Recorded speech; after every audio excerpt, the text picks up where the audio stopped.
Assalamualaikum warahmatullahi wabarakatuh. Kanca Pelita, kita ketemu lagi masih di tema kemerdekaan kita di bulan Agustus. Nah, pahlawan kita sekali lagi tidak hanya soal mengangkat senjata dan berperang. Nah, dewasa ini tentu kita, mereka, teman-teman kita yang berjuang menghidupi keluarga menjadi tulang punggung adalah pahlawan. Nah, bersama kita sekarang narasumber hebat, owner Dapur Sehati. Assalamualaikum Mbak Novita. Waalaikumsalam. Sehat? Alhamdulillah sehat, Bu. Terima kasih sudah hadir di Pelita Perempuan Melihat dan Bertanya. Mbak Novita, bisa diceritakan konsepnya Dapur Sehati? Kok dinamain Dapur Sehati? Kenapa sih? Dapur Sehati itu sebenarnya ada ceritanya, Bu. Oke, ya memang harus diceritain. Biar tahu, benar-benar. Jadi Dapur Sehati itu ada kepanjangannya. Oke. Dapur Sehati, sehat halal insya Allah pasti. Kan? Iya, itu berdiri mulai tahun berapa? Tahun 2013 sih kita, Bu. Tapi sebelumnya kita udah ada Cikal bakalnya. ya cikal bakalnya. Jadi 2012, dari 2013 itu baru betul-betul serius mendirikan Serius. usaha. Setengah serius sih. Jadi seriusnya betul-betul itu setelah 2017. Artinya berprosesnya lumayan ya, dari 2013 ke 2017, kemudian running berlangsung sampai dengan sekarang. Iya, Bu. Nah, yang unik dan spesial dan menjadi inspirasi dari Dapur Sehati ini adalah kemampuan atau menggunakan ibu-ibu sekitar, nah sebagai tenaga kerja di Dapur Sehati. Ini boleh dibagi ceritanya Mbak Novita. Bagaimana kemudian mengajak ibu-ibu itu, siapa yang diajak dan kenapa diajak, nah gitu. Jadi di awal kita mulai itu sebenarnya awalnya iseng, Bu. Jadi berawal dari saya waktu itu sempat tinggal di Surabaya. Kebetulan waktu itu anak saya masih kecil. Sekitar di 2 tahunan lah. Nah, itu saya kesulitan untuk mendapatkan makanan yang yang sehat untuk anak saya. Jadi waktu itu saya masih bekerja, sibuk bekerja, saya nggak ada waktu untuk Masak. memasak. Oh ya udah, Nah, sama waktu kayak itu teman-teman saya. waktu itu saya sering dikirimin abon dari desa, dari ibu saya. Nah, saya merasa itu manfaat banget gitu. Saya bisa bekerja dan saya bisa tenang karena di rumah anak saya anak-anak sudah ada tersedia makanan betul, untuk mereka. makanan sudah ada, lengkap lah, ada proteinnya juga gitu. Nah, setelah beberapa bulan, nah qadarullah itu bapak saya sakit. Karena sering riwa-riwi Situbondo Surabaya, akhirnya saya memutuskan untuk Pulang. resign. Untuk resign dan saya balik kampung. Nah, setelah itu saya mencoba ya bikin sebuah usaha. Saya ajak ibu-ibu yang biasanya, kalau orang desa ini biasanya kan ngumpul, ngobrol, Arisan. Terus rasan-rasan. Itu sebenarnya kita nggak usah stereotip orang desa. Teman saya yang mengaku kota juga begitu kok, Mbak Novita. Atlet catur. Atlet catur, ya oke. Nah, itu jadi saya coba membuat di awal membuat abon. Jadi saya coba memberdayakan ibu-ibu tadi itu. Lalu setelah itu saya jual melalui teman-teman saya dan akhirnya sampai merambah ke penjualan online seperti itu. Nah, kenapa saya memilih ibu-ibu? Kita kembali lagi ya, Bu ya. Jadi kita ini sebagai manusia ada peran masing-masing. Jadi kalau misalnya di ibu guru misalnya ya, ibu guru itu mengajari mahasiswa misalnya. Nah, itu ladang pahalanya mereka. Nah, kalau seperti kita pengusaha, misalnya kita kerjakan ibu-ibu sekitar, ya mungkin itu ladang pahala untuk kita gitu. Jadi kami pun juga mengutamakan ibu-ibu yang bekerja di tempat kami itu kebetulan yang di bagian produksi itu adalah ibu-ibu yang yang usianya udah di atas 45 tahun dan mungkin mereka tidak diterima di tempat lain di Artinya tempat tidak lain. punya lapangan usaha yang Iya, proper yang sesuai untuk mereka gitu betul. ya. Dan mereka juga kalau misalnya kerja di tempat lain, mungkin tidak ada kesempatan untuk usia segitu Iya, gitu. Biasanya kan kalau di usaha lain ambilnya yang muda-muda betul gitu, yang seperti. masih strong gitu ya. Dan kami juga mengutamakan perempuan-perempuan desa yang notabene itu minim pendidikan formal seperti itu, dan banyak diantara mereka juga yang merupakan tulang punggung keluarga, itu yang kami utamakan Utamakan, gitu. ya itu yang keren Mbak dan inspiratif. 2013 mulai mengajak dan mulai berinisiasi untuk mendirikan usaha ini. Nah tentu kan nggak mudah tuh Mbak Novita ngajak ibu-ibu yang awalnya berada di zona nyaman, arisan dan rasan-rasan mungkin ya. Tapi kemudian menjadi sebuah kegiatan yang produktif kan. Nah itu Iya. tentu ada tantangannya ketika itu nih Mbak Novita. Boleh dibagi tantangannya ketika itu dan bagaimana kemudian Mbak Novita bisa melaluinya sehingga sampai berjalan berlangsung sampai sekarang.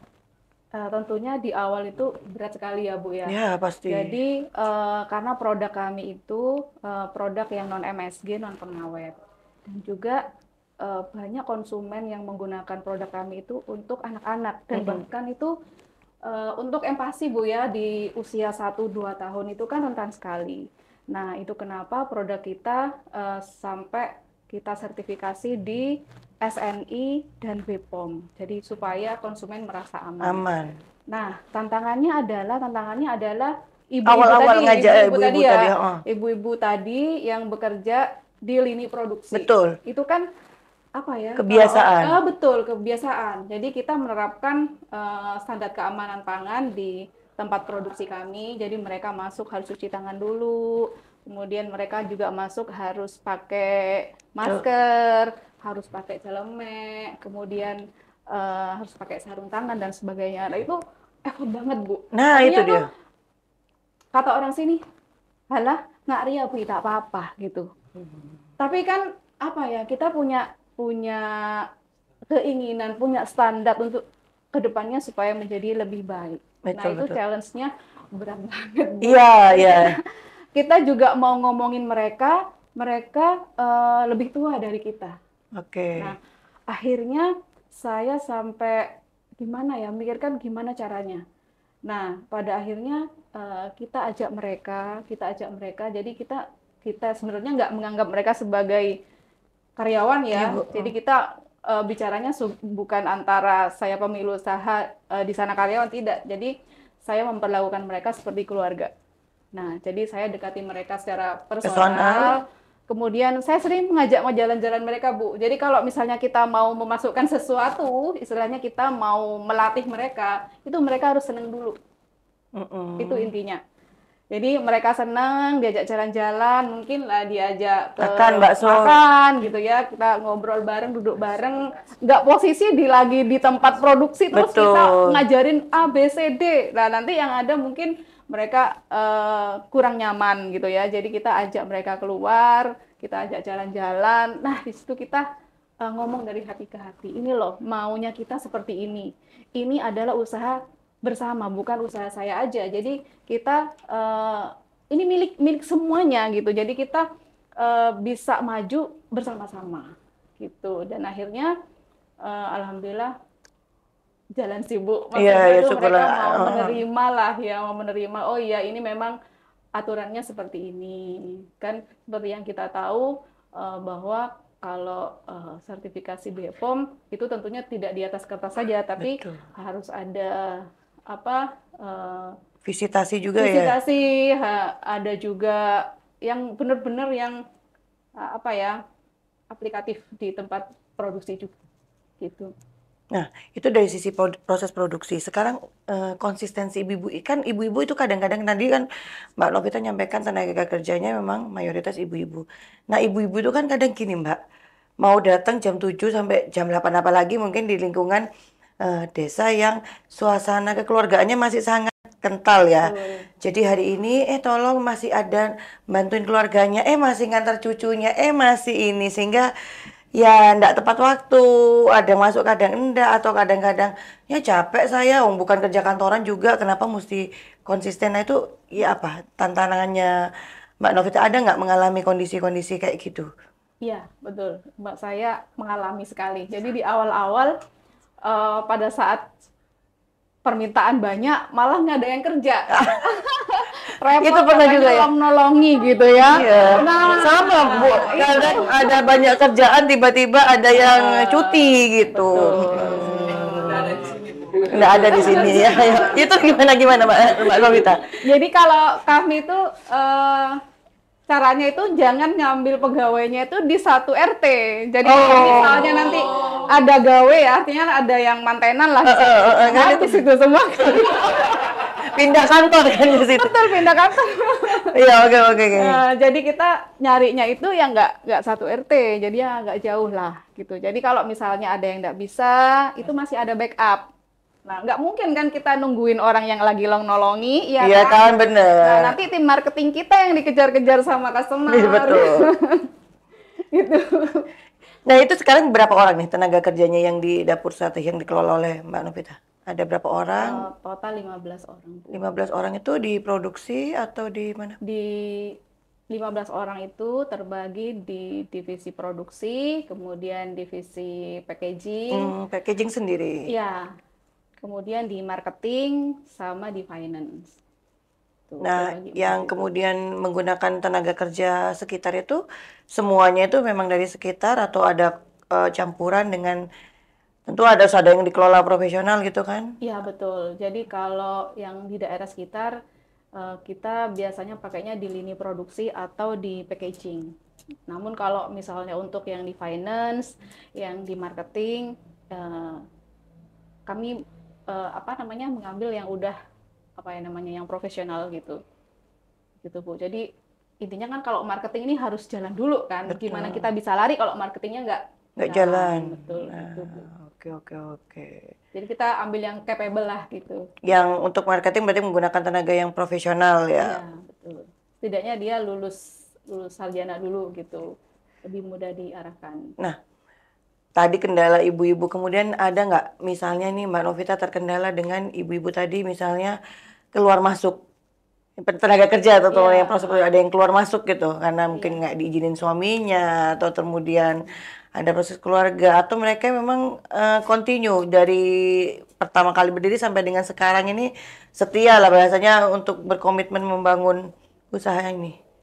Alhamdulillah Bu, setia. Bahkan ada yang ikut dari anak saya kecil, masih Oke. kecil, sampai anak saya sekarang sudah SMA. Berarti ya memang memiliki rasa Iya, rasa kepemilikan. memiliki Oke. terhadap usaha ini gitu. Jadi nggak cuma saya aja, ini kita usaha bareng-bareng Nah, gitu. itu membangun membangun sense kepada para karyawan untuk ikut memiliki usaha ini kan bukan proses yang mudah nih. Iya. Nah, itu gimana caranya menanamkan setiap hari ada yel-yel kah, ada apa semangat yang di ya, nah saya kan kalau kita bicara usaha-usaha kan di yel-yel nih karyawan biar nah Mbak Novita sendiri menanamkan rasa memiliki karyawan kepada usaha apa yang dilakukan? Yang kami lakukan itu kita rutin ya Bu. Jadi tiap hari kita paling tidak menyapa mereka, gimana kabarnya gitu kan. Apa ya, kalau misalnya mereka ada masalah juga kita kita inilah apa kita tanggapi kenapa gitu kan. Ya kita lebih mendekatkan diri secara personal. Nah, nanti juga setiap eh, bulan itu kita juga ada pertemuan rutin Bu.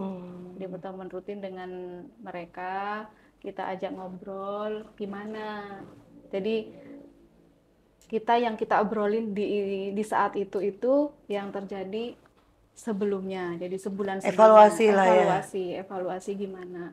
Lain yang harian ya Bu, yang harian pasti kita evaluasi lah. Setidaknya kalau harian itu kan mereka masih posisi itu produksi gitu ya.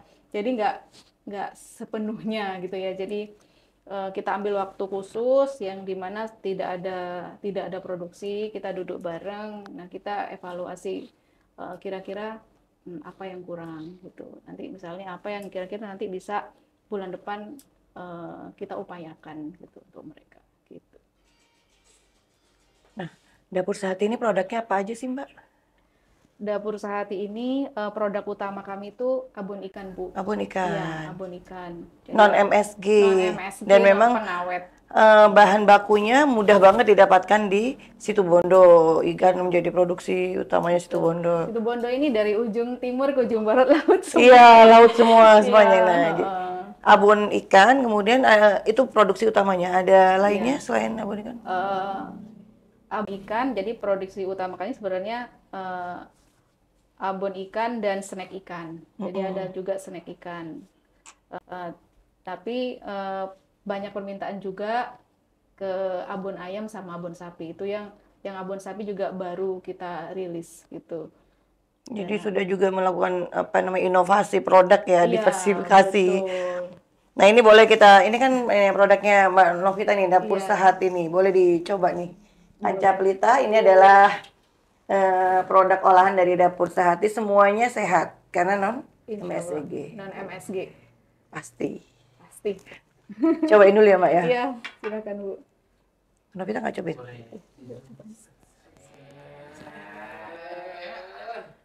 Emang boleh ya?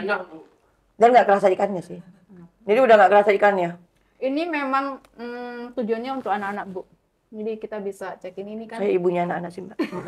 Ini kan kemasannya lebih anak-anak banget ya. Oh ya, jadi mereka sambil nyemil daripada kita beli yang produk. Betul. Ini kan sebenarnya awalnya solusi buat ibu-ibu. Karena kan kalau ibu-ibu kita ke minimarket gitu kan kita bingung ya, mana ini makanan yang nggak ada MSG-nya, mana yang nggak pakai pengawet, mana yang gulanya tidak tinggi misalnya seperti itu. Nah itu kan jadi concern ibu-ibu masa kini ya Bu. Jadi semakin teredukasi ibu-ibu tuh Iya, semakin benar. aware ya sama kesehatan. Nah itu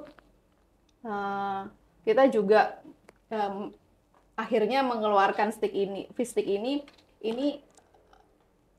banyak ibu-ibu tuh yang insecure kalau dia itu anaknya makan snack sembarangan. Betul. Nah, itu. Dan juga anak-anak kan biasanya banyak yang nggak suka bau ikan tuh Bu. Betul. Nah itu kenapa? Ibunya juga kadang males nitilin. Saya sih maksudnya. Betul. Jadi kita sediain snack yang bisa membantu mereka. Jadi sekalian nyemilnya, sekalian dapat. Tapi ini manfaat maksudnya ikannya, benar, gitu. nggak kerasa. Jadi promo produk nih. Iya.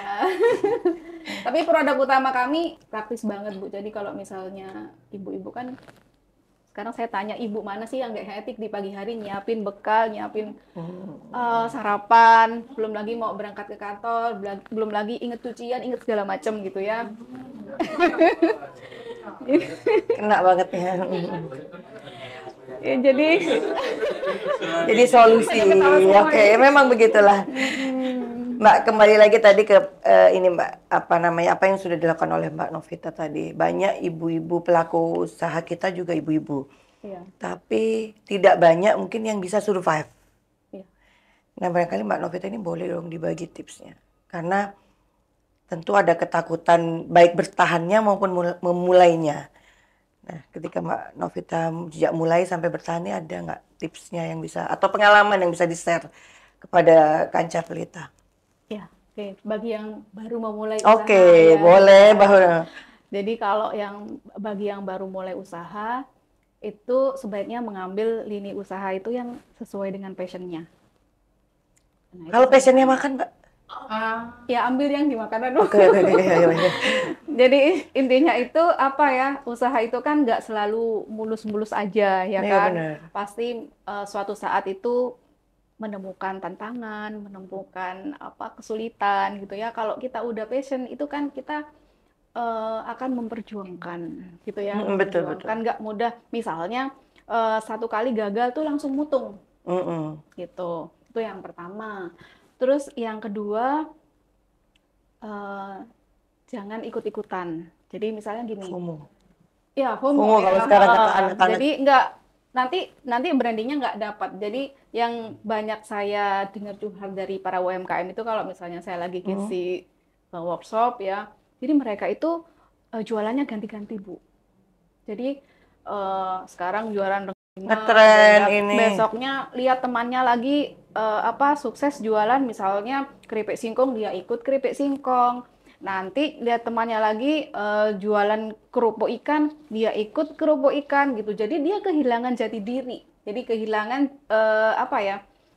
Kehilangan khasnya dia. Jadi dia nggak mudah dikenal pada akhirnya gitu. Dan dia juga nggak bisa menemukan apa ya, customer. Jadi kalau misalnya dia itu eh, tetap ya, misalnya produknya itu nggak berubah-ubah, nah satu saat itu akan ada di titik aku sudah menemukan pasarku, aku sudah menemukan customerku gitu. Tanpa kalau misalnya kalau kita gagal dikit, kita mutung ganti produk lagi, nah itu nggak akan pernah menemukan pasarku di mana, dan itu yang bikin nanti dia ada sustainable. Karena apa? Karena pemasukan nggak ada, nggak Iya. pernah menemukan pasar. Ganti-ganti juga dia kan, Betul. baru usaha keripik ikan, Ganti ganti lagi. ganti strategi lagi untuk usaha keripik Betul, singkong. heeh. Oke, Karena terus? setiap produk itu ada pasarnya masing-masing. Contoh saja produk saya ada yang abon tuna original, Mm-mm. ada yang misalnya abon tuna ini yang mix. Nah, itu sama-sama abon itu sudah marketnya beda. Nah, apalagi yang ini produknya jelas-jelas Beda bahan berbeda. baku. Sekarang jualan kerupuk ikan, besoknya lagi jualan keripik singkong, besoknya lagi buka orderan apa namanya PO nasi kotak. Nah itu udah jauh itu. Jadi dia nggak akan menemukan di mana pasarku yang sebenarnya. Gitu. Ya tadi yang pertama harus sesuai passionnya, Mm-mm. kemudian menekuni apa yang sudah Menekuni, itu. Karena, nah betul. sekali lagi, ketika beberapa saat kemudian, ya itu tadi orang mutung, cenderung putus asa kayaknya ini bukan jalan saya, lebih pada itu, kayaknya bukan jalan saya. Maka kemudian itu bagian dari ikhtiar mungkin Mbak Novita mencari produk yang lain atau usaha yang lain. Tapi itu justru Justru menghilangkan betul. identitas yang bersangkutan. Nah, kemudian bagaimana bisa konsisten itu tadi, Mbak Novita? Bisa konsisten itu benar-benar dipelajari, benar-benar dipelajari produknya, benar-benar dipelajari segmen marketnya siapa, targetnya siapa. Lalu kalau sudah ketemu nanti marketnya, nah itu disesuaikan juga cara kita berpromosi. Tuh. Oh, Kalau misalnya targetnya kita adalah Gen Z, terus cara berpromosi kita jadul, ya nggak masuk kan, Bu? betul. Nah, begitu juga sebaliknya. Kalau misalnya target kita adalah orang-orang di usia 30 sampai 40, kemudian cara berpromosi kita terlalu Gen Z, ya nanti juga nggak masuk ke mereka gitu. Jadi nggak nyambung gitu.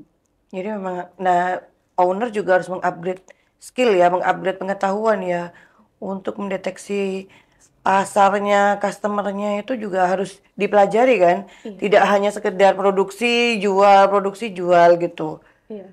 Nah, Mbak Novita tadi sudah banyak berbagi keindahan-indahnya nih. Nah, Iya. selama Mbak Novita mendirikan usaha ini, ada nggak sih kesulitan-kesulitan titik di mana barangkali nyaris ya enggak gitu, ada bimbangnya gitu, biar Eh, dibagi gitu kan, Wah, biar orang nggak tahu iya enaknya aja nih. Ternyata Mbak Novita juga pernah mengalami iya, masa-masa sulitnya, ada nggak sih masa-masa sulit itu?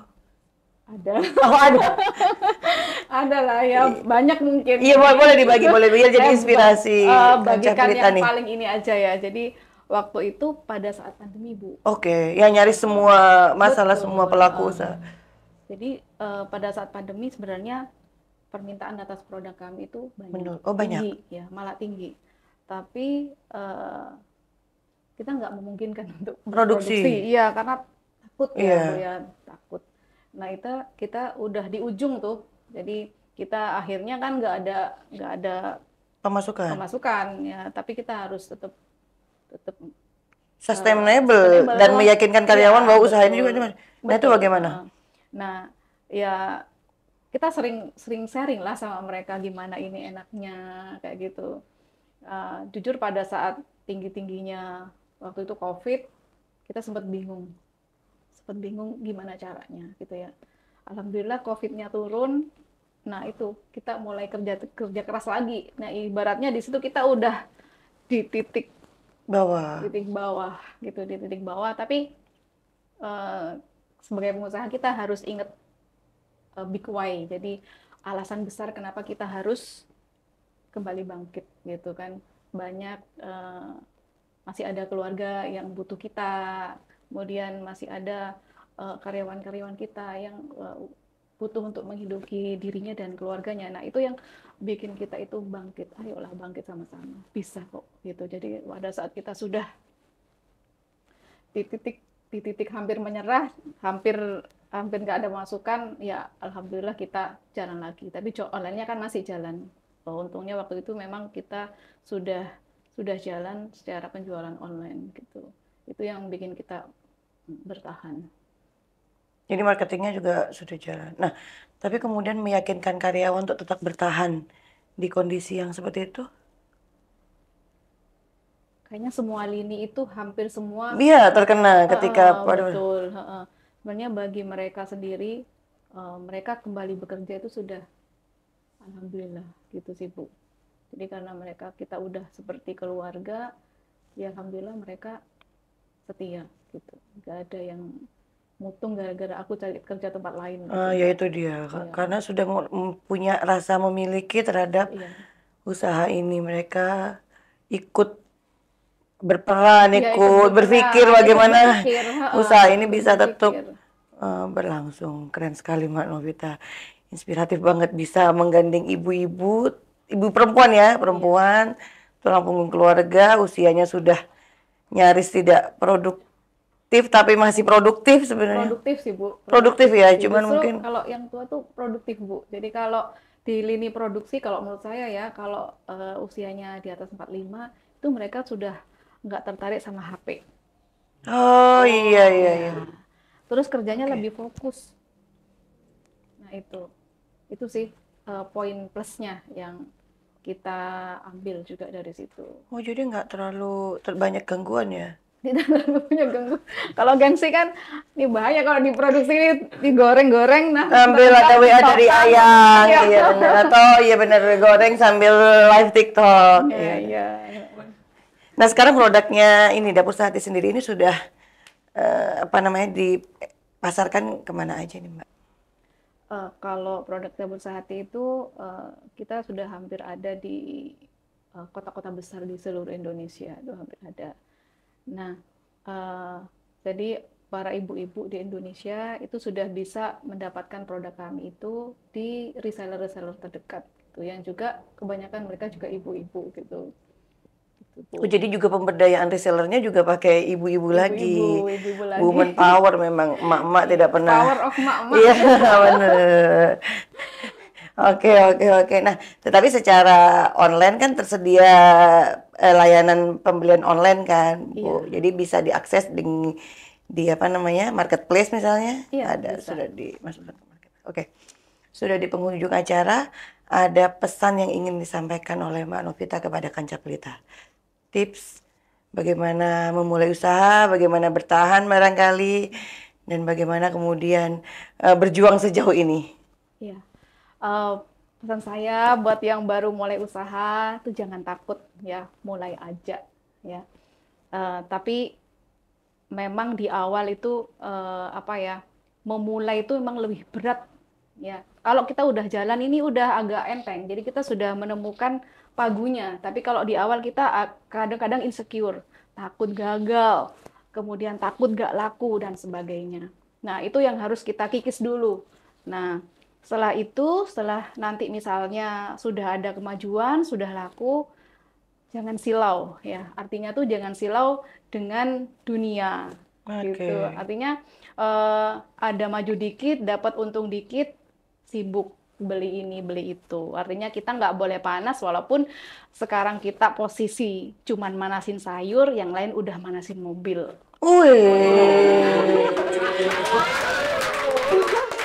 Jadi tetap harus fokus, kalau misalnya nanti ada keuntungan usaha, itu tarik lagi, masukkan ke modal. Jadi lama-lama modalnya akan semakin besar. Dan kita bisa grow, kita bisa tumbuh, dan bisa sustainable.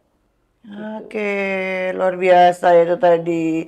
Nah, seringkali memang kita terjebak ketika sudah ada sedikit kebahagiaan, ikut panas-panas ya. Iya, betul. Nah, tadi Mbak Novita ada yang nyampaikan ketika sudah naik, sudah bersinar gitu, jangan silau. Tapi dengar-dengar nih Dapur Sehati juga banyak dapat penghargaan nih. Boleh di-spill sedikit?